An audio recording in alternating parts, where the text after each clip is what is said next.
Var det gøy? Hæ? Første akkingen din i historien, dette her. Hæ?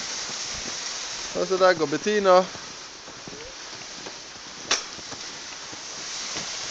Uhui!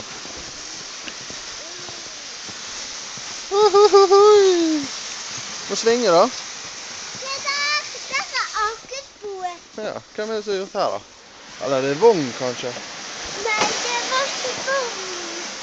Ja, må parkere den der. Den er her. Sånn. Oi, henger snoren fast i ranset. Sånn.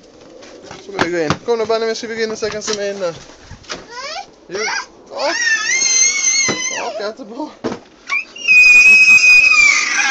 Du kan ake etterpå. Kom da. Kom. Jo.